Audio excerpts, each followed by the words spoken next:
महाराष्ट्र में तो गजब का सस्पेंस चल रहा है। 23 तारीख को रिजल्ट आ गया था, एक हफ्ते होने को हैं, लेकिन वहां सीएम कौन बनेगा यह अब तक पता नहीं चल पा रहा है। झारखंड में तो हेमंत सोरेन ने शपथ भी ले ली, भले ही अकेले शपथ ली लेकिन ले ली। लेकिन महाराष्ट्र में तो अभी तक कोई क्लियर नाम ही सामने नहीं आ पा रहा कि शिंदे की वापसी होगी, फडणवीस ही बनेंगे, कोई तीसरा बन जाएगा क्या, कहानी में अभी ट्विस्ट आना बाकी है क्या। यह तब है जब एकनाथ शिंदे कह चुके कि वो बीजेपी के सीएम के रास्ते में नहीं आएंगे।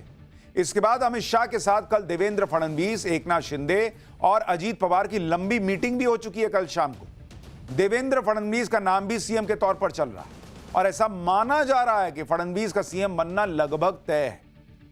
लेकिन फिर सवाल उठता है कि अगर फडणवीस का सीएम बनना तय है, शिंदे ने कह ही दिया कि भाई बना लो, हमको कोई दिक्कत नहीं है, तो अंदर चल क्या रहा है? नाम का ऐलान क्यों नहीं हो रहा? क्या कहानी में ट्विस्ट अभी बचा हुआ है? इतना सस्पेंस क्यों है भाई? नरेंद्र मोदी और अमित शाह के दिमाग में चल क्या रहा है यह कहना बड़ा मुश्किल है। मोदी शाह क्या महाराष्ट्र में किसी नए ट्विस्ट की तैयारी में है? अब यह सवाल लोगों के मन में उठने लगा है, क्योंकि मोदी शाह ऐसे सरप्राइज देते रहते हैं। एमपी, राजस्थान, छत्तीसगढ़ और ओडिशा, ऐसे कई उदाहरण आपको मिल जाएंगे जब सीएम के लिए नाम किसी और का चलता रहा लेकिन सीएम कोई और बन जाता है। भाई आप मध्य प्रदेश देखिए, मध्य प्रदेश में शिवराज सिंह चौहान, भाई मध्य प्रदेश में इस बार भयंकर बीजेपी जीती, जबरदस्त जीती, तो लोगों का लगा कि भाई मामा की वापसी होगी। मामा आ गए केंद्र में, वहां बन गए मोहन यादव सीएम। इसी तरह जिनको लग रहा है कि महाराष्ट्र में जबरदस्त जीत मिली है, तो हो सकता है फडणवीस की वापसी होगी। कौन जाने कुछ नया ट्विस्ट आ जाए। भाई क्या चल रहा है अभी कोई नहीं जानता। महाराष्ट्र में अंदर ही अंदर क्या हो रहा है ये सब आज आपको बताने का प्रयास करेंगे, जो सूत्रों के हवाले से पता चल रहा है, जो इधर उधर से खबर आ रही है। दरअसल कल अमित शाह से मीटिंग के बाद एकनाथ शिंदे के भी तेवर बदल गए। शिंदे क्या करना चाहते हैं यह भी अपने आप में बड़ा सस्पेंस बन गया। यह कल की तस्वीर है। महाराष्ट्र को लेकर यह सब जो चल रहा है उसमें कई सवाल हैं, जैसे क्या सीएम के नाम को लेकर महाराष्ट्र का मामला फंसा हुआ है? कोई विरोध नहीं, फिर भी सीएम के नाम का ऐलान क्यों नहीं हो रहा? क्या एकनाथ शिंदे की वजह से महाराष्ट्र का मामला फंसा हुआ है? क्या देवेंद्र फडणवीस के नाम को लेकर कोई असमंजस है? क्या मंत्रालय के बंटवारे को लेकर कोई मामला फंसा हुआ है? इसमें सबसे ज्यादा चर्चा एकनाथ शिंदे को लेकर ही हो रही है, क्योंकि एक दिन पहले शिंदे कह रहे थे कि नरेंद्र मोदी, अमित शाह जो कहेंगे मैं तो मान लूंगा, मुझे कबूल है। लेकिन कल यह तस्वीर आई तो लोगों ने कहा कि अरे इसमें शिंदे जी का तो चेहरा ही उतरा हुआ है, एकदम लंबा चेहरा हो गया है। देवेंद्र फडणवीस के चेहरे पे मुस्कान है, अमित शाह के चेहरे पे मुस्कान है, लेकिन आप देखिए शिंदे साहब को, उनका तो चेहरा उतरा है। वो खुश उतने नहीं दिख रहे जितना खुश देवेंद्र फडणवीस और दूसरे लोग दिख रहे हैं। देवेंद्र फडणवीस अमित शाह को फूल दे रहे हैं, शिंदे बगल में खड़े हैं, लेकिन शिंदे के चेहरे पर कोई भाव ही नहीं है, जैसे पता नहीं शून्य में कुछ सोच रहे हैं। एक और तस्वीर देखिए जो ग्रुप फोटो है, उसमें अजीत पवार फूल देकर अमित शाह का स्वागत कर रहे हैं। इसमें भी अमित शाह के बगल में खड़े शिंदे के चेहरे पर कोई भाव नहीं दिख रहा। आप देखिए सबका चेहरा देख लीजिए। प्रफुल्ल पटेल देखिए एकदम खिलखिला के हंस रहे हैं, नड्डा साहब के चेहरे पर मुस्कान है, अजीत पवार तो ऐसा लग रहा है कि अंदर ही अंदर गदगद हो गए, कुछ ऐसा हुआ है। अमित शाह हंस रहे हैं, फडणवीस हंस रहे हैं। एक ही आदमी उस कमरे में जो है हंस नहीं रहा है, और वो है एकनाथ शिंदे। ऐसा लग रहा है कि शिंदे के मन में कुछ तो चल रहा है, लेकिन ऐसा होना नहीं चाहिए था, क्योंकि शिंदे तो खुद ही पहले कह चुके थे कि मोदी शाह जो कहेंगे मैं तो वही करूंगा। मैं आपको एकनाथ शिंदे का वो बयान सुनवा देता हूं। कल आदरणीय प्रधानमंत्री जी से भी बात की, उनको भी कहा सरकार बनाने में हमारी तरफ से कोई अड़चन नहीं है, आप निर्णय ले लो, जैसे आपके भारतीय जनता पार्टी वो आपका निर्णय अंतिम लेता है। हम भी महायुति के कौन लीडर है, एनडीए के लीडर कौन है? मोदी जी है, अमित भाई है, तो उनको कहा कि मैंने अमित भाई जी को भी फोन किया, मोदी जी को भी फोन किया, सरकार बनाने में हमारी तरफ से कोई भी रुकावट, कोई भी अड़चन, कोई भी कुछ भी किसी भी तरह का अड़ंगा नहीं है। आप बेशक आप निर्णय ले लो, उस निर्णय की तामील हो जाएगी, निर्णय की अमल हो जाएगी। और मैं आज आप सबको कहता हूँ कि भारतीय जनता पार्टी के वरिष्ठ नेता जो निर्णय लेंगे मुख्यमंत्री पद के बारे में, जो उनका कैंडिडेट होगा, उसको हमारा शिवसेना का पूरी तरह समर्थन है। अब शिंदे ने तो कहा था कि बीजेपी फैसला कर ले कौन सीएम होगा, मेरा पूरा समर्थन है। अगर बीजेपी अपना सीएम बनाना चाहती है तो कोई बात नहीं, वो अपना सीएम बना ले, पूरा सपोर्ट रहेगा हमारा। जब ऐसी बात कह दी तो फिर मुंह लटकाने का तो कोई मतलब ही नहीं है। लेकिन अमित शाह के साथ मीटिंग में शिंदे की जो तस्वीर आई उससे मैसेज तो यही गया कि शिंदे के मन मुताबिक सब कुछ नहीं हो रहा है। भाई लोगों को लग रहा है कि यह भी हो सकता है कि एकनाथ शिंदे ने एक दांव खेला था कि मैं जो अमित शाह कहेंगे, जो नरेंद्र मोदी कहेंगे, मैं वही करूंगा। उनको लगा था शायद इससे अमित शाह और नरेंद्र मोदी खुश हो जाएंगे, कहेंगे नहीं ना शिंदे को ही बना दो। लेकिन वहां गए तो क्या झटका लग गया, ऐसा कुछ हुआ या किसी विभाग को लेकर कुछ हुआ है, मंत्रालय को लेकर कुछ हुआ है, अभी यह खबर तो बाहर नहीं आ रही, लेकिन चेहरा उतरा हुआ यह तस्वीर बाहर आ गई। सस्पेंस इसलिए भी बढ़ गया कि अमित शाह से मीटिंग के बाद शिंदे महाराष्ट्र लौटे तो सीधे अपने गांव चले गए। भाई पहले यह तय हुआ था कि अमित शाह से मुलाकात के बाद आज मुंबई में महायुति की बैठक होगी, लेकिन आज मुंबई में होने वाली महायुति की बैठक भी टल गई। इसी बैठक में सीएम के नाम का ऐलान होना था। बैठक से पहले ही एकनाथ शिंदे अपने गांव सतारा चले गए। एकनाथ शिंदे का अचानक अपने गांव सतारा चले जाना भी कई सवाल खड़े कर रहा है। इसी वजह से महायुति की बैठक नहीं हो पाई और सीएम के नाम का ऐलान भी नहीं हो पाया, यह कहा जा रहा है। जब शिंदे पहले ही कह चुके कि बीजेपी अपना सीएम बना ले, उन्हें कोई दिक्कत नहीं, फिर अब अगर उनकी नाराजगी की बात कही जा रही है तो क्या शिंदे इस बात से नाखुश हैं कि उन्हें मन मुताबिक पोर्टफोलियो नहीं मिल रहा? क्योंकि सीएम तो पद तो वो त्याग चुके। कहा जा रहा था कि शिंदे को डिप्टी सीएम बनाने का ऑफर है, लेकिन शिंदे डिप्टी सीएम नहीं बनना चाहते, कुछ ऐसी भी खबरें हैं। यह भी कहा गया कि शिंदे को केंद्र में मंत्री बनाने का ऑफर है, लेकिन उसके लिए भी वो तैयार नहीं है, ऐसा सूत्रों का कहना है। शिंदे अपने बेटे को डिप्टी सीएम बनाना चाहते हैं, लेकिन बीजेपी की तरफ से यह कहा गया कि डिप्टी सीएम बनना है तो शिंदे को ही बनना होगा। शिंदे के करीबी नेता संजय शिरसाट ने तो कह दिया कि शिंदे कभी डिप्टी सीएम बनेंगे नहीं और ना ही केंद्र में मंत्री बनेंगे। आप सुनिए शिंदे गुट के नेता संजय शिरसाट ने कैसे चीजें क्लियर कर दी। देखिए, हम सत्ता के लिए ये उठाव नहीं किए थे। जितनी चांस मिला है उसका प्रॉपर यूज जिसको बोलते हैं वो करने की कोशिश एकनाथ शिंदे साहब ने की है। 2.5 साल में आप देखेंगे कि पूरा माहौल उन्होंने बना दिया था। आज जो महायुति को सत्ता मिली है उसकी वजह एक है कि एकनाथ शिंदे साहब का काम। मुझे लगता है कि एकनाथ शिंदे साहब महाराष्ट्र की राजनीति में रहेंगे और लगता है कि डिप्टी सीएम पद वो ना ले। ये बहुत बड़ी बात हो सकती है। वो डिप्टी सीएम पद लेंगे नहीं, ऐसा मेरा अंदाजा है। यानी शिंदे गुट के नेताओं को लग रहा है कि ना तो डिप्टी सीएम बनेंगे शिंदे, ना केंद्र में आएंगे पॉलिटिक्स में। फिर चेहरा उतरा क्यों है भाई? शिंदे गुट के एक और प्रमुख नेता है उदय सामंत। उनकी बातों से लग रहा है कि मामला मंत्रालयों के बंटवारे को लेकर फंसा है। उदय सामंत कह रहे हैं कि शिंदे डिप्टी सीएम बनेंगे या नहीं बनेंगे, यह फैसला शिंदे को करना है, लेकिन शिंदे को सरकार में रहना चाहिए। उदय सामंत ने यह भी कह दिया कि मोदी शाह ने जो तय किया है उसे मानकर शिंदे को सरकार में शामिल होना चाहिए। सुनिए उदय सामंत। मुझको कॉन्फिडेंस बहुत ज़्यादा है क्योंकि कल की मीटिंग ये सकारात्मक हुई है। माननीय एकनाथ शिंदे साहब ने सम्मानपूर्वक हमारे मांगे अमित शाह साहब के सामने रखी है। मेरे ख्याल से जो मांग रखी है उसका सम्मान अमित शाह साहब, नरेंद्र मोदी साहब और नड्डा साहब करेंगे और सम्मानपूर्वक हमारा सम्मान करते हुए हम मंत्रिमंडल में जाएंगे। बिल्कुल सर, लगातार मुख्यमंत्री के चेहरे को लेकर पूरे देश भर में एक सस्पेंस बना हुआ है। राजनीति महाराष्ट्र की है, लेकिन हर एक राज्य इसके अंदर इंटरेस्टेड है। अब दूसरा अहम सवाल डीसीएम को लेकर है कि क्या एकनाथ शिंदे डीसीएम बनेंगे या इस कुर्सी पर बैठने के लिए सोच विचार कर रहे हैं? नहीं, एक तो ऐसा है कि इसके बारे में हमने शिंदे साहब के साथ बातचीत नहीं की है, लेकिन हमारी मांग है, हमारी जरूरत है कि एकनाथ शिंदे साहब ने सरकार में काम करना चाहिए।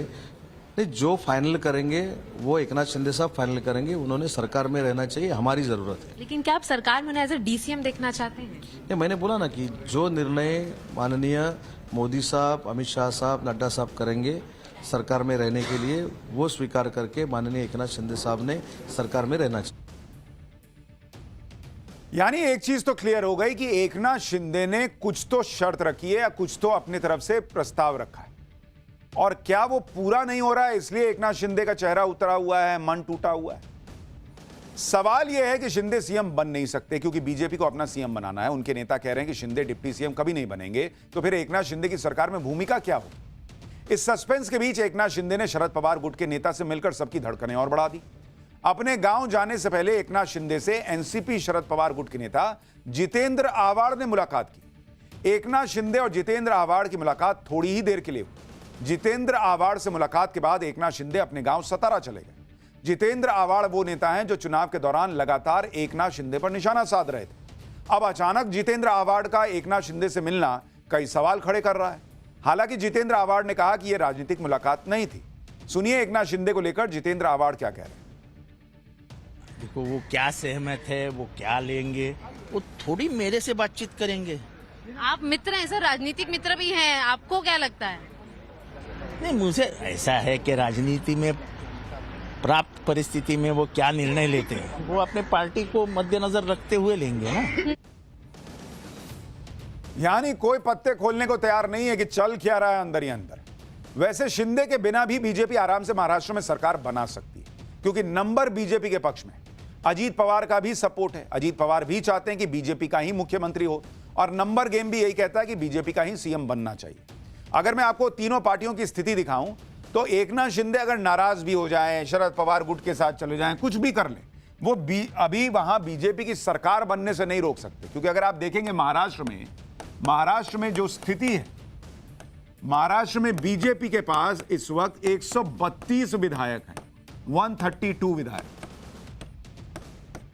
इसी तरह से अगर आप देखेंगे शिंदे के पास हैं कुल 57 विधायक, 57।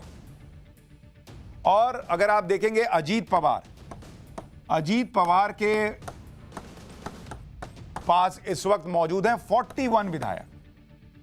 अब बहुमत के लिए चाहिए 145 का आंकड़ा, बहुमत के लिए 145 विधायक चाहिए। तो बीजेपी को मात्र 13 विधायकों की जरूरत है। और अगर आप बीजेपी और अजीत पवार को जोड़ दें तो इन दोनों को मिलाकर ही आंकड़ा 173 पहुंच जाता है। तो शिंदे को पता है कि अगर वो इधर उधर कहीं चले भी जाएं तो बीजेपी बिना शिंदे के सरकार बना लेगी, क्योंकि बीजेपी जो है उसके पास नंबर की कमी नहीं है। लेकिन कहा जा रहा है कि बीजेपी ये चाहती नहीं है कि वो शिंदे के बिना सरकार बनाए, क्योंकि इससे मैसेज चला जाएगा कि वो शिंदे का उन्होंने इस्तेमाल किया और फिर उनको साइड लगा दिया। इससे उद्धव ठाकरे का रिवाइवल का चांस भी बढ़ जाएगा। भाई उद्धव ठाकरे कहेंगे कि देखो असली शिवसेना तो हम थे, ये छोड़ के गया, देखो इसके साथ क्या हुआ। इसलिए शिंदे को साथ लेकर ही बीजेपी सरकार बनाएगी। हो सकता है कि शिंदे को मनाने की वजह से महाराष्ट्र में सरकार गठन में देरी हो रही है। महाराष्ट्र में जिस तरह का कंफ्यूजन है उसमें एक बात तो यह भी हो सकती है कि फडणवीस की जगह बीजेपी से कोई और सीएम बन जाए क्या, यह सवाल भी उठ रहा है। वैसे तो अभी देवेंद्र फडणवीस का नाम ही सबसे ऊपर चल रहा है और फडणवीस का दावा बनता भी है, क्योंकि उन्होंने पिछली बार पार्टी के लिए बड़ा कॉम्प्रोमाइज किया। शिंदे को सीएम बनाकर वो खुद डिप्टी सीएम बन गए। ये एक तरह से फडणवीस का डिमोशन था। फिर भी फडणवीस ने कुछ नहीं कहा, अपना रोल निभाते रहे, क्योंकि उन्हें पता था उनका टाइम भी आएगा। फिर भी बीजेपी जिस तरह से सरप्राइज करती रही है उसमें कुछ कहा नहीं जा सकता कि फडणवीस ही सीएम बनेंगे। कोई तीसरा नाम भी आ जाए तो कोई बहुत आश्चर्य की बात नहीं है, क्योंकि बीजेपी में कुछ भी हो सकता है फडणवीस पार्टी अध्यक्ष बन जाए तब। आप ये भी देखिए कि हाल फिलहाल में कई फैसलों से बीजेपी ने चौंकाया था। जैसे मध्य प्रदेश में मोहन यादव को सीएम बनाया गया, किसी को लगा ही नहीं था कि वो सीएम बनेंगे। राजस्थान में भजनलाल शर्मा को बनाया गया, वहां बड़े बड़े नेता बैठे रह गए। ओडिशा में मोहन चरण मांझी को सीएम बना दिया गया। छत्तीसगढ़ में विष्णुदेव साय को सीएम बना दिया। ये सभी नए नाम थे जिनकी कोई चर्चा तक नहीं कर रहा था, लेकिन उन्हें सीएम बनाया गया। महाराष्ट्र में क्या खिचड़ी पक रही है अभी किसी को पता नहीं। मतलब वहां हांडी चढ़ी हुई है, ऊपर से सील है, आप देख नहीं सकते कि अंदर खिचड़ी पक रही है कि बिरयानी पक रही है। लेकिन इस खिचड़ी के साथ साथ एक रायता भी फैला है, और वो रायता है कांग्रेस का। कांग्रेस जो ईवीएम का इतना रोना रो रही है वो पूरी तरह से आज एक्सपोज भी हो गई। आज कांग्रेस के ईवीएम वाले एजेंडे का ढोल फट गया, क्योंकि कांग्रेस के अंदर की बातें बाहर आ गई। कांग्रेस को यह पता था कि महाराष्ट्र में पब्लिक उनके साथ नहीं है, इसलिए हार गए, तो ईवीएम का हल्ला मचाने लगे। ऐसा इसलिए क्योंकि महाराष्ट्र में मतदान होने से 1 महीने पहले यानी अक्टूबर में कांग्रेस ने कहा जा रहा कि एक सर्वे कराया था। इस सर्वे में जो बातें लिखी हुई थी वो कांग्रेस के हंगामे की पोल खोल रही है। कांग्रेस के इंटरनल सर्वे में क्या बातें बाहर आई थी आपको सुननी चाहिए। इस सर्वे में महाराष्ट्र की 103 सीटों को कवर किया गया था। लोकसभा में एमवीए को मिली बढ़त घटती हुई दिख गई थी 1 महीने पहले ही कांग्रेस के इंटरनल सर्वे में 44 सीटों पर एमवीए को बढ़त थी, जबकि महायुति को 56 सीटों पर बढ़त थी। कांग्रेस को सिर्फ मुस्लिम वर्ग में बढ़त दिख रही थी, अन्य सभी वर्गों में महायुति को बढ़त थी। यानी अपने ही सर्वे में चुनाव के 1 महीने पहले कांग्रेस और महाविकास अघाड़ी की हार की संभावना साफ साफ दिख गई थी। जब आपका खुद का सर्वे कह रहा है कि आप नहीं जीत पा रहे थे, तो अब ईवीएम का रोना किस बात का कर रहे हो बॉस? मैंने आपको कहा ना, ये लोग अपनी कुर्सी बचाने के लिए करते हैं ताकि कार्यकर्ता ना पूछे कि खड़गे साहब किस बात के अध्यक्ष है, गांधी परिवार क्या ही कर रहा है, हटाओ राहुल गांधी को। तो ये सब ना झेलना पड़े, इसलिए कह दो कि अरे ये तो ईवीएम की वजह से हो गया। कांग्रेस के इस सर्वे में महाराष्ट्र के मुद्दों और शिंदे सरकार की योजनाओं के बारे में भी पूछा गया। कहा जा रहा है कि लाडकी बहन योजना के बारे में 88% लोग जानते थे इस सर्वे के मुताबिक, और 82% लोगों ने कहा कि लाडकी बहन योजना का लाभ उन्हें मिला है। 17% लोगों ने कहा कि इस योजना से वोटिंग प्रेफरेंस बदली है, योजना की वजह से महायुति को महिलाओं का समर्थन मिला। लाडकी बहन योजना लोकसभा चुनाव के बाद लाई गई थी, यह याद रखिएगा। जब लोकसभा में चुनाव हुए, बीजेपी को महाराष्ट्र में झटका लगा तो तुरंत वहां पे जमीन पे काम हुआ, लाडकी बहन योजना लॉन्च हुई। बीजेपी ने लोकसभा चुनाव में महाराष्ट्र से झटका लिया, उससे सबक लिया, लेकिन कांग्रेस ने लोकसभा चुनाव में महाराष्ट्र जीतकर भी कोई सबक नहीं लिया। यही फर्क है दोनों पार्टियों। ईवीएम को लेकर कांग्रेस के इस हंगामे पर कांग्रेस में ही एक राय नहीं बन पा रही। कांग्रेस के कई कार्यकर्ताओं और नेताओं का मानना है कि पार्टी सब कुछ जानते हुए जानबूझकर ईवीएम पर दोष डाल रही। महाराष्ट्र में कांग्रेस के इंटरनल सर्वे से जुड़े एक नेता के मुताबिक कांग्रेस आलाकमान को पता था कि महाराष्ट्र में पार्टी पिछड़ रही, महाराष्ट्र में महायुति को महिलाओं का समर्थन बढ़ रहा है। सर्वे का पूरा डेटा आलाकमान के पास था, फिर भी ईवीएम को दोष दिया जा रहा है। दरअसल ये महाराष्ट्र के नेताओं के साथ आलाकमान को भी सूट करता है, इससे वो जवाबदेही से बच रहे हैं।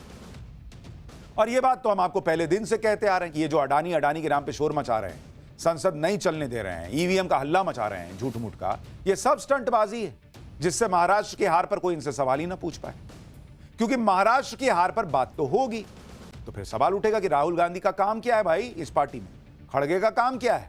जो लोग चुनाव पर चुनाव हारने का रिकॉर्ड बना रहे हैं, वो क्यों पदों पर बने हुए हैं, वो क्यों जिम्मेदारी नहीं लेते? इसी में नरेंद्र मोदी को रख कर देख लीजिए। लोकसभा चुनाव में झटका मिला तो कोई बहाना नहीं बनाया, अंदर ही अंदर चुपचाप काम किया, पूरी मेहनत की और पूरा कमबैक कर दिया। लेकिन आप सोचिए, नरेंद्र मोदी हरियाणा जीते, फिर महाराष्ट्र जीते कि इंडी गठबंधन की छुट्टी कर दी। लेकिन इंडी गठबंधन और खासतौर पर कांग्रेस कितने ही चुनाव हार जाए, वो लोग लोड नहीं लेते। महाराष्ट्र के नतीजे आने से पहले अडानी का उन्होंने मुद्दा उठाया, जिससे महाराष्ट्र के नतीजों के बजाय अडानी पर चर्चा हो। महाराष्ट्र के नतीजे आने के बाद ईवीएम का मुद्दा उठाया, जिससे कांग्रेस की हार, राहुल की जवाबदेही की चर्चा ना हो। यह है कांग्रेस का मिशन, राहुल गांधी को बचाओ, और इसके लिए वो सारी चीजें कर रहे हैं। संसद के विंटर सेशन में कांग्रेस लगातार हंगामा कर रही है, कभी संबल, कभी अडानी के मुद्दे पर, साथ ही संबल के मुद्दे पर भी हंगामा हो रहा है, जिसकी वजह से संसद में काम नहीं हो पा रहा। और यह हाल संसद के दोनों सदनों यानी लोकसभा और राज्यसभा का है। आज संसद की कार्रवाई के दौरान जब हंगामा हुआ तो लोकसभा स्पीकर ओम बिड़ला ने बहुत समझाने की भी कोशिश की, लेकिन विपक्ष माना ही नहीं, क्योंकि उनको मानना है ही नहीं। देखिए एक बार क्या हुआ सदन में। मैं आपसे आग्रह करता हूं कि प्रश्नकाल आपका समय है और देश की जनता लगातार माननीय सांसदों के बारे में, संसद के बारे में, अपने बारे में चिंता व्यक्त कर रही है। इसलिए मैं आपसे आग्रह करता हूं कि सदन चलाने दें। सदन आपका है, सदन सबका है, देश भी चाहता है संसद चले। मैं आग्रहपूर्वक करता हूं आप जाएं, मैं आपको हर विषय, हर मुद्दे पर नियम प्रक्रियाओं के तहत चर्चा करने का पर्याप्त अवसर दूंगा। लोकसभा अध्यक्ष ये कह रहे हैं कि देश ये सारा हंगामा देख रहा है। राज्यसभा के सभापति कह रहे हैं कि विपक्ष बहुत गलत उदाहरण पेश कर रहा है। देश की जनता भी देख रही है कि इस हंगामे की वजह से संसद का काम प्रभावित हो रहा है। आप खुद देखिए, 4 दिन में लोकसभा मात्र 54 मिनट चली है बॉस। 1 घंटे भी नहीं चल पाई लोकसभा इन लोगों की वजह से। और 4 दिन में राज्यसभा 81 मिनट चली है, यानी दोनों सदनों में मात्र 5% काम हुआ है 4 दिन। और हर बार का यही हो गया, हर बार का। लगातार हार के बाद आज कांग्रेस वर्किंग कमेटी की एक बैठक हुई, सारे बड़े नेता शामिल हुए। इस बैठक में कांग्रेस अध्यक्ष मल्लिकार्जुन खड़गे ने जो कहा, उसने पूरी कांग्रेस को ही एक्सपोज कर दिया। मल्लिकार्जुन खड़गे ने ईवीएम के मुद्दे को एक तरह से खारिज कर दिया, अडानी के मुद्दे को खारिज कर दिया, साफ कर दिया कि कांग्रेस अंदरूनी फाइट की वजह से हारती है। मल्लिकार्जुन खड़गे ने कहा कि साथियों, 2024 के लोकसभा चुनाव परिणाम के बाद कांग्रेस पार्टी ने नए जोश खरोश के साथ वापसी की थी, लेकिन उसके बाद हुए 3 राज्यों के चुनावी नतीजे हमारी उम्मीदों के अनुरूप नहीं रहे। हमारा परफॉर्मेंस बिलो एक्सपेक्टेशन रहा। हमें तुरंत चुनावी नतीजों से सबक लेते हुए संगठन के स्तर पर अपनी सभी कमजोरियों और खामियों को दुरुस्त करने की जरूरत है। सबसे अहम बात जो मैं बार बार कहता हूं कि आपसी एकता की कमी और एक दूसरे के खिलाफ बयानबाजी हमें काफी नुकसान पहुंचाती है। जब तक हम एक होकर चुनाव नहीं लड़ेंगे, आपस में एक दूसरे के खिलाफ बयानबाजी का सिलसिला बंद नहीं करेंगे, तो अपने विरोधियों को राजनीतिक शिकस्त कैसे दे सकेंगे? सबको यह सोचने की दरकार है कि कांग्रेस पार्टी की जीत में ही हम सब की जीत है और हार में हम सब की हार। पार्टी की ताकत से ही हमारी ताकत है। साथियों, चुनाव में माहौल हमारे पक्ष में था, लेकिन केवल माहौल पक्ष में होना भर जीत की गारंटी नहीं है। हमें माहौल को नतीजों में बदलना सीखना होगा।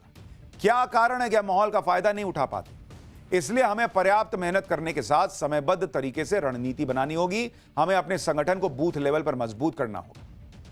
ये सारी बातें मल्लिकार्जुन खड़गे ने कही हैं सीडब्ल्यूसी की बैठक। वहां क्यों नहीं बोले ईवीएम की वजह से हुआ? वहां क्यों नहीं बोले बैलेट पेपर? यानी अंदर अंदर सब पता है ना बॉस, तो फिर बाहर देश को गुमराह क्यों करते हैं ये लोग? मल्लिकार्जुन खड़गे ने कहा कि कई राज्यों में हमारा संगठन अपेक्षा के अनुरूप नहीं है। संगठन को मजबूत बनाना हमारी सबसे बड़ी जरूरत है। कांग्रेस अध्यक्ष की इन बातों का निचोड़ यही है कि ईवीएम पर दोष देने से अच्छा है कि खुद के अंदर झांको और एक हो तभी सेफ हो। यानी मोदी योगी का नारा इनको भी समझ में आने लगा एक तरीके से। सीडब्ल्यूसी की बैठक में मल्लिकार्जुन खड़गे ने इशारों में यह भी कह दिया कि अडानी का मुद्दा अब छोड़ देना चाहिए। राहुल गांधी के सामने ही मल्लिकार्जुन खड़गे ने कह दिया कि हम चुनाव भले ही हारे हों, पर इसमें कोई शक नहीं कि बेरोजगारी, महंगाई, आर्थिक असमानता इस देश के ज्वलंत मुद्दे हैं। जाति जनगणना भी आज का एक अहम मसला है। संविधान, सामाजिक न्याय और सौहार्द जैसे मसले जन जन के मुद्दे हैं। पर इसका मतलब यह नहीं कि हम चुनावी राज्यों में वहां के जरूरी लोकल मुद्दों को भूल जाएं। राज्य के अलग अलग मुद्दों को समय रहते बारीकी से समझना और उसके इर्द गिर्द ठोस कैंपेन रणनीति बनाना भी जरूरी है। मल्लिकार्जुन खड़गे ने कहा कि राष्ट्रीय मुद्दे और राष्ट्रीय नेताओं के सहारे राज्यों का चुनाव आप कब तक लड़ेंगे? हम पुराने ढर्रे पर चलते हुए हर समय सफलता नहीं पा सकते। कई बार हम खुद अपने सबसे बड़े शत्रु बन जाते हैं।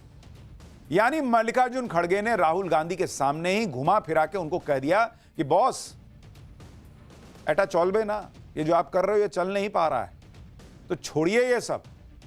लेकिन राहुल गांधी समझेंगे तब तो। इतना ही नहीं, सीडब्ल्यूसी की बैठक में मल्लिकार्जुन खड़गे ने जो लंबा चौड़ा भाषण दिया उसमें ईवीएम का एक ही बार जिक्र किया। खड़गे ने अपने नेताओं को चुनाव आयोग के प्रति भी नरम रुख अपनाने के लिए कहा। मल्लिकार्जुन खड़गे ने कहा कि वो मानते हैं कि ईवीएम ने चुनावी प्रक्रिया को संदिग्ध बना दिया। चुनाव आयोग एक संवैधानिक संस्था है, इसलिए इसे लेकर जितना कम कहा जाए उतना अच्छा। पर देश में फ्री और फेयर चुनाव सुनिश्चित करवाना चुनाव आयोग का संवैधानिक दायित्व है। बार बार ये सवाल उठ रहे हैं कि किस हद तक ये दायित्व निभाया जा रहा है। और उन्होंने कहा कि भाई हमको आगे बढ़ना चाहिए सबक लेकर, और ये सारी चीजें होनी चाहिए। यानी उन्होंने ये भी कह दिया कि ईवीएम करने से अच्छा है कि अपनी कमियों पर काम करें और अडानी का मुद्दा छोड़ दें। मल्लिकार्जुन खड़गे ने सीडब्ल्यूसी की बैठक में सबको खूब सुनाया, कड़े फैसले लेने की बात कही। लेकिन जब सीडब्ल्यूसी की बैठक में प्रस्ताव पास करने का वक्त आया तो उन प्रस्तावों में ईवीएम और अडानी का मुद्दा फिर से शामिल था। मतलब जो चाहेंगे राहुल गांधी, अंत में होता वही है। तो इसीलिए अंत में रिजल्ट भी वही आता है। पाठशाला में अब अगली क्लास। योगी ने कैसे मामला टाइट किया कि संभल में जुमे की नमाज के बाद परिंदा भी पर न मार पाया। हिंदू पक्ष या मुस्लिम पक्ष, सुप्रीम कोर्ट पहुंचा संभल का मामला तो झटका लगा किसको? और एक मैप और ऐसी ग्राउंड रिपोर्ट जो संभल का पूरा सच खोलकर रख देगी। अब उसका चैप्टर।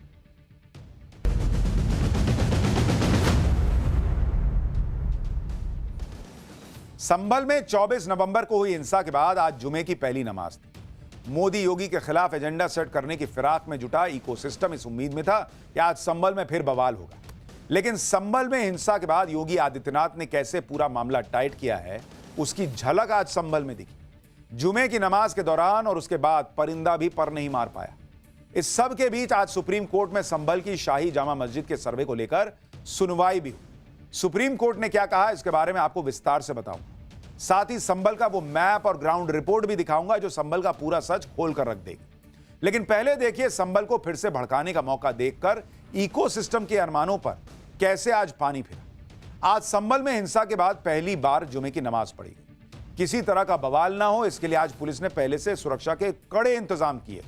मस्जिद के आसपास पहले ही सीसीटीवी कैमरा लग गया था। ड्रोन कैमरा घाए घाए करते हुए ऊपर से घूम रहा था। सबको पता था पोस्टर पहले ही योगी सरकार लगा चुकी है।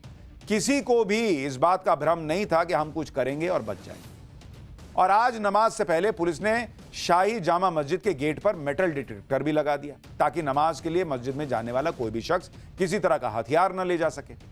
पुलिस ने इलाके के लोगों को जुमे की नमाज के लिए वॉलंटियर भी बनाया ताकि दूसरे इलाकों से नमाज के लिए आने वालों को आसानी से पहचान सके। कि तुम यहां क्या कर रहे हो, उधर जाकर पढ़ो अपने यहां नमाज। जांच के बाद ही लोगों को नमाज पढ़ने के लिए मस्जिद में एंट्री दी गई। पुलिस के इंतजामों का ऐसा असर रहा कि जुमे के नमाज के लिए शाही जामा मस्जिद में लोगों की भारी भीड़ तो उमड़ी, लेकिन बवाल कोई नहीं हुआ। संभल की जामा मस्जिद में किस तरह लोगों की भीड़ उमड़ी और पुलिस ने क्या इंतजाम किए, जरा एक ग्राउंड रिपोर्ट देखिए, फिर सुप्रीम कोर्ट में क्या हुआ है वो भी बताता हूं।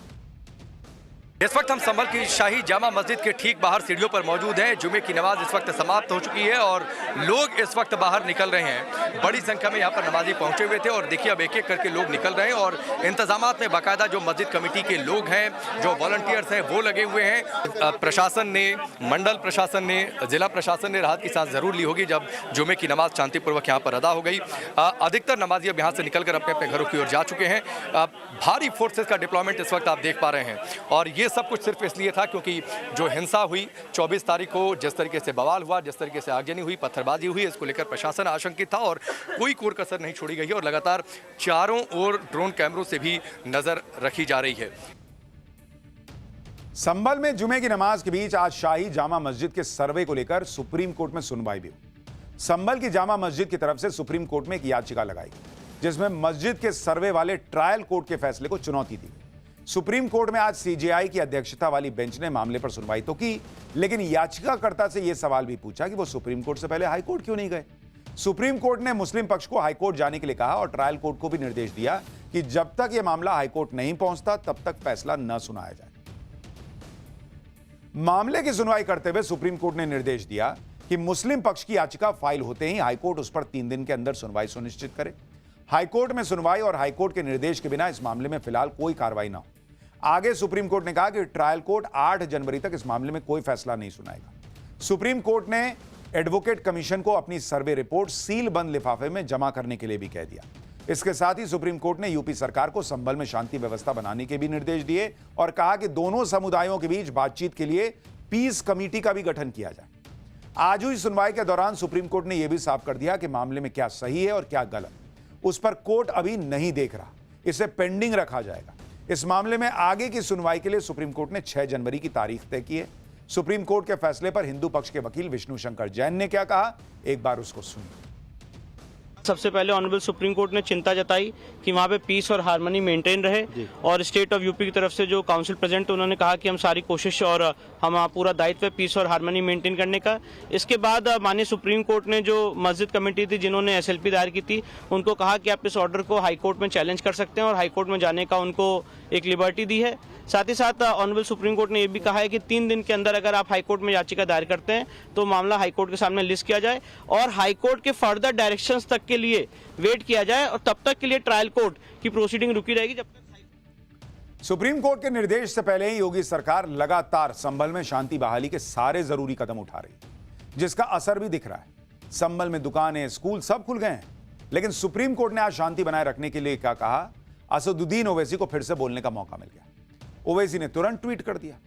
ASG को एड्रेस करते हुए माननीय CJI की मौखिक टिप्पणियां गौर करने लायक और कानून के शासन को और मजबूत बनाती हैं। CJI ने कहा प्रशासन को न्यूट्रल रहना चाहिए, शांति और सद्भाव बनाए रखना होगा। हम नहीं चाहते कि कुछ भी हो, प्रशासन न्यूट्रल रहना चाहिए और प्रशासन को यह सुनिश्चित करना होगा कि कुछ भी गलत ना हो। ओवैसी और उनके इकोसिस्टम के लोग भले ही संभल को लेकर कितना ही माहौल बनाने की कोशिश कर, योगी आदित्यनाथ का फंडा बिल्कुल क्लियर है, दंगाइयों को बख्शा नहीं जाएगा, निर्दोषों का बाल भी बाका नहीं होगा। संभल का सच सामने आने के लिए योगी सरकार ने एक कमेटी का गठन भी कर दिया। इलाहाबाद हाईकोर्ट के रिटायर्ड जस्टिस DK अरोड़ा की अध्यक्षता में 3 सदस्यों की कमेटी बनाई गई है। यह कमेटी इस बात की जांच करेगी कि संभल में हुई हिंसा सुनियोजित साजिश थी या अचानक हो गई। इसके अलावा कमेटी ये भी जांच करेगी कि संभल की घटना में कौन लोग शामिल हैं और उन लोगों की भूमिका क्या थी। कमेटी को 2 महीने के अंदर अपनी रिपोर्ट योगी सरकार को सौंपनी। संभल हिंसा की जांच के दौरान अब तक पुलिस के हाथ जो सबूत लगे हैं वो भी संभल हिंसा के बड़ी साजिश होने के इशारा कर रहा है, जिसका एक वीडियो आज भी पुलिस ने जारी किया। इस वीडियो में 24 नवंबर को लोग मस्जिद के पास बड़ी भीड़ वहां पर लोगों की नजर आ रही और भीड़ में शामिल कुछ लोग वहां खड़ी बाइक को आग लगाते दिख रहे हैं। आप देखिए वहां पर गोले में क्यों आग लगा रहे हो भाई। पुलिस का आरोप है कि भीड़ ने हिंसा वाले दिन पुलिस की भी कई गाड़ियों को चुन चुन कर निशाना बनाया और उनमें आग लगाई गई। इसलिए पुलिस भी यह मानकर जांच आगे बढ़ा रही है कि संभल में हिंसा सोची समझी साजिश के तहत भड़काई गई। संभल में साजिश के एंगल पर हो रही जांच पर मुरादाबाद के पुलिस कमिश्नर को सुनिए, फिर आपको बताऊंगा योगी सरकार के हर फैसले पर सवाल उठाने वाले इकोसिस्टम ने संभल हिंसा की न्यायिक जांच के लिए बनाए गए आयोग पर क्या कहा। देखिए, अभी तक तो जो समझ में आ रहा है उसमें निश्चित रूप से साजिश का हिस्सा है, ये प्लानिंग के तहत किया गया, अन्यथा अचानक से इतनी सारी भीड़ को इकट्ठा किया जाना संभव नहीं था। इसमें कौन कौन लोग से इन्वॉल्व हैं इन सभी की पड़ताल की जा रही है। इसमें इंटरमीडिएटरी भी जो प्लानिंग करने वाले हैं हो सकते हैं, उनकी भी हम जांच कर रहे हैं। जिन लोगों ने ये इस पूरी घटना में जिनकी इन्वॉल्वमेंट रही उन सब को चिन्हित किया जा रहा है। 300 से ज़्यादा लोगों को अभी तक हम आइडेंटिफाई। संभल में शाही जामा मस्जिद का सर्वे होगा या नहीं, यह अब इलाहाबाद हाईकोर्ट को तय करना है। लेकिन पूरे विवाद के बीच 28 नवंबर यानी कल चंदौसी कोर्ट में एएसआई ने एक एफिडेविट जमा किया है, जिसमें दावा किया गया है कि संभल में मस्जिद बनाने के लिए वहां पहले से मौजूद स्ट्रक्चर में छेड़छाड़ की गई। इस हलफनामे में साफ साफ लिखा है कि इस इमारत को साल 1920 में ही संरक्षित स्मारक घोषित कर दिया गया था। जून 2024 में वहां एएसआई ने निरीक्षण किया। एएसआई को निरीक्षण करने के लिए जिला प्रशासन की मदद लेनी पड़ी क्योंकि मस्जिद कमेटी रोक रही थी। एफिडेविट के साथ इसी साल जून में हुए एएसआई के सर्वे की निरीक्षण रिपोर्ट भी अटैच की गई है। एएसआई की इस रिपोर्ट में लिखा है कि मस्जिद के मुख्य द्वार से बाईं तरफ पुराना कुआं देखा गया, जो कि अब ढक दिया गया है। इस कुएं का जिक्र एएसआई के लिए काम कर चुके ए फ्यूरर की किताब the monumental antiquities and inscriptions in the northern western provinces and Oudh के पेज नंबर 10 पर मिलता है। एएसआई की रिपोर्ट बता रही है कि मस्जिद की सीढ़ी के दोनों तरफ स्टील की रेलिंग लगी है। इस अवैध रेलिंग के खिलाफ एफआईआर दर्ज हुई है और इसे हटाने का आदेश भी दिया गया है। संभल में इस तरह के तमाम सबूत हैं और इन्हीं सबूतों को लेकर हिंदू पक्ष कोर्ट गया है। पाठशाला में आपको संभल में श्री हरि मंदिर से जुड़े इतिहास के बारे में पहले ही बता चुके हैं। आज संभल का करीब 1000 साल पुराना वो नक्शा भी देखिए, जिसके जरिए यह दावा किया जा रहा है कि संभल में जिस जगह पर आज मस्जिद है वहां सैकड़ों साल पहले से श्री हरि मंदिर था। इस नक्शे के सेंटर में हरि मंदिर नजर आ रहा है। हरि मंदिर के सामने हवन कुंड भी दिखाया गया। आप देखिए बीच में बिल्कुल जो आपको जगह दिख रही है वहां श्री हरि मंदिर ऊपर लिखा हुआ है, जबकि हरि मंदिर की बाईं तरफ कल्की मंदिर दिखाया गया है। नक्शे में हरि मंदिर के आसपास 19 कुएं भी दिखाए गए। दावा किया जा रहा है कि संभल के इस नक्शे का जिक्र स्कंद पुराण तक में मिलता है। सोशल मीडिया पर संभल में हिंदू मंदिर के सबूत दिखाने वाला यह ऐतिहासिक नक्शा सोशल मीडिया पर खूब वायरल हो रहा है, इसलिए हमारी टीम इस नक्शे की पड़ताल के लिए ग्राउंड जीरो पर पहुंची। संभल में कल्की मंदिर के पुजारी पंडित महेंद्र शर्मा ने भी दावा किया कि इस नक्शे का जिक्र स्कंद पुराण में है। सुनिए वहां से रिपोर्ट। देखिए, ये बीच में जो है ये इसको हरि मंदिर लिखा हुआ है इसमें, तो जैसा इसमें लिखा है हम वही मानते हैं कि ये हरि मंदिर है। अब आज क्या है ये एक अलग बात है, लेकिन ये शाही जामा मस्जिद वही है, हरि मंदिर। हाँ, ये हरि मंदिर है और इसका एक परकोटा बना हुआ है।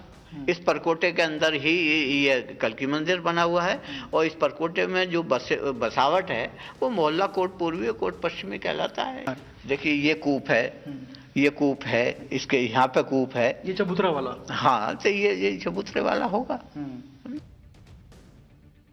अब ये सारी बातें अदालत के सामने होंगी और वहां से क्या फैसला आएगा इस पर हमारी नजर।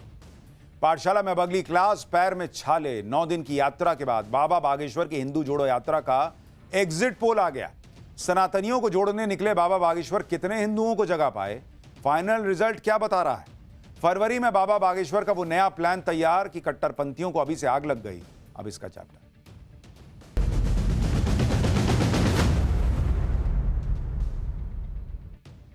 बीते 9 दिनों से बाबा बागेश्वर ने हिंदुओं को जोड़ने के लिए जो पदयात्रा शुरू की थी वो आज संपन्न हो गई। 160 किलोमीटर पैदल चलने के बाद, पैर में छाले के बावजूद लगातार चलने के बाद बाबा बागेश्वर विशाल जनसैलाब के साथ आज ओरछा पहुंच गए। आप देखिए क्या भीड़ है। यहां पहुंचकर बाबा बागेश्वर ने राम राजा धाम के दर्शन किए और देश में सनातन हिंदू एकता के लिए आशीर्वाद मांगा। लेकिन आज का सबसे बड़ा सवाल यह है कि 9 दिन तक पैरों में छाले और घाव का दर्द सहने के बाद क्या बाबा बागेश्वर देश के हिंदुओं को जगा पाए। इस यात्रा में जिस तरह बाबा बागेश्वर ने भयंकर कष्ट और पीड़ा का सामना किया, उसे देखने के बाद क्या देश का सनातनी हिंदू जात पात को छोड़कर एकजुट हो पाया। आज बाबा बागेश्वर की हिंदू जोड़ो यात्रा का एग्जिट पोल आपको दिखाऊंगा। देश का हिंदू एक हुआ है या अभी बाबा बागेश्वर को ऐसी कई और यात्राएं करनी पड़ेंगी, आपको इसकी झलक दिख जाएगी। 9 दिन तक चलने वाली इस पदयात्रा में बाबा बागेश्वर के साथ करीब 40,000 लोग लगातार चल रहे थे, लेकिन आज ओरछा में 3 लाख से ज्यादा लोग पहुंच गए। 3 लाख। हालात ये बन गए कि ओरछा पहुंचने के बाद भी बाबा बागेश्वर को मंदिर तक पहुंचने में घंटों लग गए। ऐसा लग रहा था कि आज ओरछा में सनातनियों का सैलाब आ गया। इसके बारे में आगे विस्तार से बताऊंगा, लेकिन उससे पहले यह समझिए कि जो लोग बाबा बागेश्वर की पदयात्रा का विरोध कर रहे थे, उनकी टेंशन आज फिर से बाबा बागेश्वर ने कैसे बढ़ा दी, क्योंकि उन्होंने अपनी अगली यात्रा का भी ऐलान कर दिया। यह यात्रा कब और कहां होगी, इसके बारे में भी आज बताऊंगा। देश के हिंदुओं को जोड़ने वाली इस 9 दिन की पदयात्रा के दौरान बाबा बागेश्वर ने बहुत कष्ट और पीड़ा भी सही। पैरों में छाले पड़ गए, घाव हो गए। डॉक्टर्स की टीम ने कई बार सलाह दी कि बॉस आराम कर लीजिए, ये घाव अभी नहीं भर सकते, इस तरह से चलते रहिएगा। लेकिन बाबा बागेश्वर नहीं माने। वो डॉक्टरों से कहते रहे कि थोड़ी दवा लगाकर मरहम पट्टी कर दो, यात्रा नहीं टलेगी। ये उनका कमिटमेंट था हिंदुओं को जोड़ने को लेकर। बाबा बागेश्वर ने कहा कि पदयात्रा में भले ही थोड़ा ज्यादा टाइम लगेगा, लेकिन यात्रा रुकनी नहीं चाहिए। इस यात्रा में बाबा बागेश्वर ने किस तरह कष्ट और परेशानी और दर्द से दोस्ती कर ली, इसकी भी एक झलक आपको देखनी चाहिए। फिर दिखाता हूं वहां पब्लिक क्या कह रही है।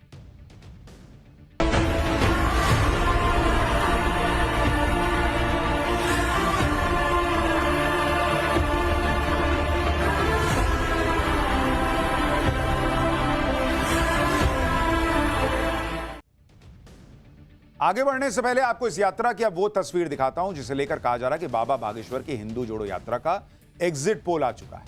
आज जब बाबा बागेश्वर ओरछा धाम पहुंचे तो वहां देश भर से लोगों का जन सैलाब पहुंच गया। ओरछा के लोगों ने एक साथ इतने लोगों की भीड़ कभी नहीं देखी थी।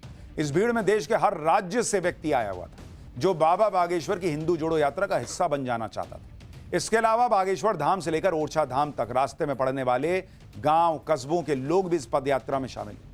आपको जानकर हैरानी होगी कि बाबा बागेश्वर को ओरछा मंदिर तक पहुंचने में मतलब लग रहा था कि आज का दिन ही निकल जाएगा। क्या माहौल था आप देखिए जरा भाई वहां पर।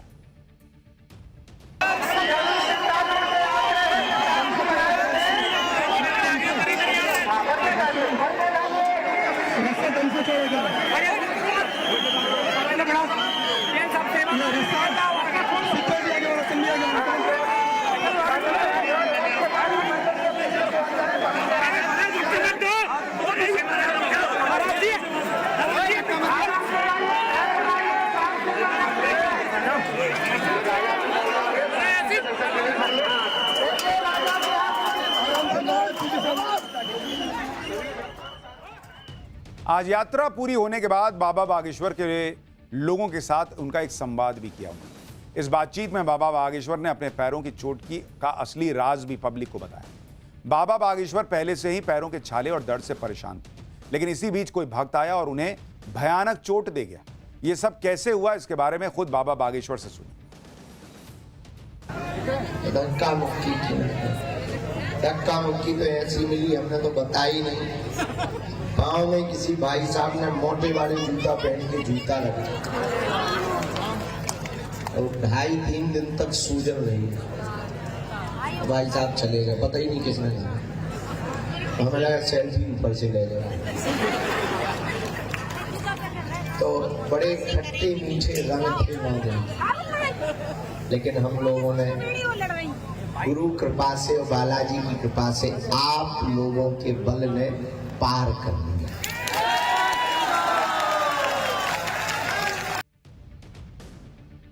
बाबा बागेश्वर पिछले 9 दिनों से भयंकर थके हुए हैं। पैरों में दर्द के साथ साथ नींद भी पूरी ना होने की वजह से उनकी थकान बहुत बढ़ गई। मैंने आपको अभी तस्वीर दिखाई, सड़क पे लेट जाते हैं। इस तरह से उनका प्रेम भाव है हिंदुओं के लिए कि काम नहीं रुकना चाहिए। लेकिन इसके बाद भी उन्होंने अपने साथ चल रहे लोगों की भीड़ का उत्साह कम नहीं होने दिया। बाबा बागेश्वर जानते थे कि अगर उनकी थकान लोगों के सामने आ गई तो लोगों का उत्साह कमजोर हो सकता है। इसलिए बाबा बागेश्वर इस यात्रा के दौरान थोड़ी थोड़ी देर में लोगों का जोश हाई करते रहे। इस दौरान बाबा बागेश्वर ने जो बातें कही उससे किसी हिंदू का उत्साह कम नहीं हो सकता। सुनिए एक बार उनको, कैसे हिंदुओं का उत्साह बढ़ा रहे हैं। हार मत मान जाना हिंदुओं, अगर तुम हार मान जाओगे तो 100 करोड़ हिंदू भारत छोड़कर भाग जाएंगे। हमें भारत को बांग्लादेश नहीं बनने देना है। बहन बेटी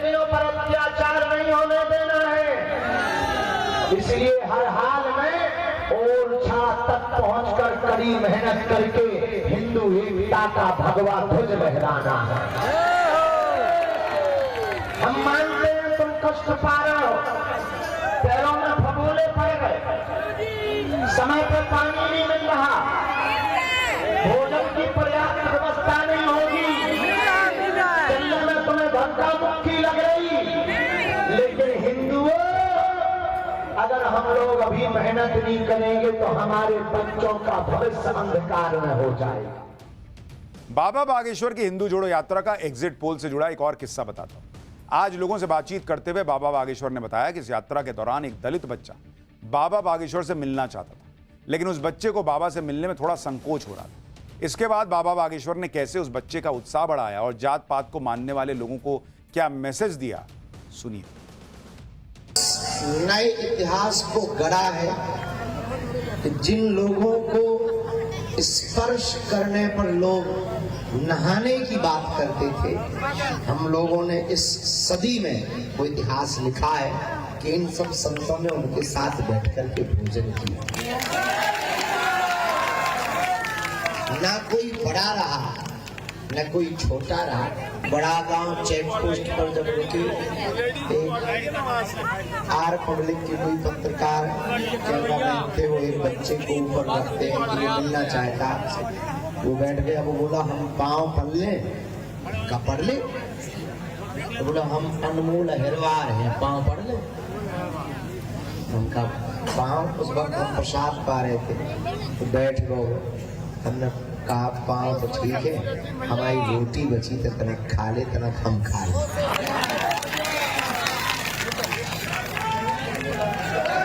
उसने दोबारा अपना नाम बताया तो हमारा नाम अनमोल अहिरवार है। हमने कहा भैया हमें तो सब में भगवान दिखते हैं। यानी बाबा बागेश्वर यही संदेश तो दे रहे हैं हिंदुओं कि कोई दलित है तो उसके साथ बैठ के खाएंगे नहीं, उसके साथ ये नहीं करेंगे, वो नहीं करेंगे। खत्म करो भाई, ये जात पात खत्म करो। बाबा बागेश्वर की यात्रा से देश के हिंदुओं पर कितना असर हुआ है, ये जानने के लिए हमारे रिपोर्टर हिमांशु ने लोगों से भी बातचीत। अब लोगों की राय से बड़ा एग्जिट पोल क्या होगा, आप सुनिए लोग क्या बता रहे हैं। क्या कहना चाहेंगे? बाबा जी 160 किलोमीटर चल रहे हैं फिलहाल। हम लोग चाहेंगे कि पूरे देश में चलें और हम भी चलेंगे साथ में। आपको लगता है कि इस यात्रा से हिंदू एकत्रित होगा? 100% होगा। बहुत जाग गया, हर आदमी जाग गया, घर घर से बाहर आ गया। पलक पावड़े बिछाकर जहाँ भी महाराज जी की यात्रा हो रही है, पूरे भारतवर्ष से हमारा सनातनी हिंदू गाया है और हिंदू जागरूक हो चुका है। आप देखिए हर जगह एक हिंदू एक हो चुका है, ये आप माने या ना माने, हिंदू एक हो चुका है। कि जो बागेश्वर से ओरछा तक की सड़कें हैं, इन सड़कों पर आदमी बन नहीं रहा है, आप देख रहे हैं ना। तो यदि हिंदू एक नहीं हो रहा होता तो ये सड़कें खाली पड़ी होती। लेकिन आप देखो विश्राम यहाँ है और यहाँ से 10 किलोमीटर आगे तक आदमी दिख रहे होंगे आप। पूरे भारत का हिंदू जात पात से अलग होकर सारे हिंदू एक हो रहे हैं। क्या अम्मा हिंदू एक होगा? ताकत रखो तो होगा, क्यों नहीं होगा? बाबा ने सबको एकत्रित कर दिया है तो हो जाएंगे। होगा होगा। ये जो बाबा एक कर रहे हैं हिंदुओं को, तो एक होता हुआ दिख रहा है आपको? क्यों नहीं दिख रहा है? दिख रहा है, दिख रहा है। आप लोग बाबा का समर्थन करने आए हैं? करने आए हैं और इससे बहुत जनता को लाभ होगा, प्रचार होगा सबसे ज्यादा। कर ही दिए, ये बहुत बड़ा संदेश है कि सभी हिंदू एक छत के नीचे एक मार्ग पर सनातन धर्म की ओर बढ़ रहे हैं। मुझे बहुत गर्व हो रहा है कि मेरी पीढ़ी, मतलब मेरे युवाओं के अंदर जो उत्साह है, गर्व से कह सकते हैं हम हिंदू हैं, ये हमारा देश है। बाबा ठीक ठाक काम कर रहा हो कि नहीं? बहुत अच्छे हैं, बहुत बढ़िया है। ऐसे तो नहीं, ऐसे ही सब है? नहीं लड़ाम जड़ाम कछु भी बताते रहे बाबा? नहीं, बढ़िया है, अच्छा ठीक बताते, अच्छे आदमी, अच्छे आदमी है। मैं समझ सकती हूँ कि लोगों को बड़ी पीड़ा उठानी पड़ी है, फिर भी लोग यहाँ बैठे हुए हैं, छोटे छोटे से बच्चे को लाए हुए हैं। तो आप ये हम हिंदू सनातनी जाग चुके हैं और हम अब आवाज उठाने वाले हैं। देखिए कोई भी यात्रा हो, एक बार में ऐसा तो होगा नहीं कि पूरे देश में जो है, जो सालों से चली चीज आ रही है वो बदल जाएगी। लेकिन कम से कम बागेश्वर बाबा ने ये मैसेज तो दिया है कि इसके बारे में सोचो तो, कम से कम सोचना शुरू करेगा आदमी, तब तो बदलाव की तरफ बढ़ेगा। लेकिन बागेश्वर बाबा यहां रुकने वाले नहीं हैं। उन्होंने तो फरवरी का प्लान भी बता दिया है। सुनिए फरवरी में क्या होने वाला है। कि इस पदयात्रा के समापन के बाद में, इस पदयात्रा के समापन के बाद में लोग कह रहे हैं कि अगली पदयात्रा कब होगी? 2025 में निश्चित तय है। तब तक छोटी छोटी यात्राएं चलती रहेंगी, छोटे छोटे उपाय चलते रहेंगे सामाजिक समरसता के लिए। और फरवरी को 26 फरवरी को हम 251 बेटियों के विवाह में 108 आदिवासी बेटियों का विवाह करवा रहे हैं। और इस बुंदेलखंड से हमेशा एक खबर आप दिखाते हो कि दलितों को घोड़ों पर नहीं बैठने दिया, तो इस बार 251 दूल्हों को हम घोड़ों पर बैठाएंगे। दलित कोई है ही नहीं इस देश में, सब हिंदू हैं। जितने भी हिंदुस्तान में रहते हैं सब हिंदू हैं, क्योंकि ये हिंदुओं का स्थान है। यहाँ रहने वाले मुसलमान भी कन्वर्टेड ही हिंदू हैं। उनके दादा के परदादा के दादा हिंदू ही निकले। यानी बागेश्वर बाबा जो काम कर रहे हैं वो है तो क्रांतिकारी, कि हिंदू जात पात से ऊपर उठ जाए। असर होता तो दिख रहा है, लोग खुद कह रहे हैं कि हमको ये बात समझ में आ रही है। लेकिन ये एक यात्रा से तो होगा नहीं, इसलिए बागेश्वर बाबा ने ऐलान कर दिया कि फरवरी में फिर उतरूंगा। अब देखिए कितनी आग लगेगी कुछ लोगों को जिनको परेशानी है।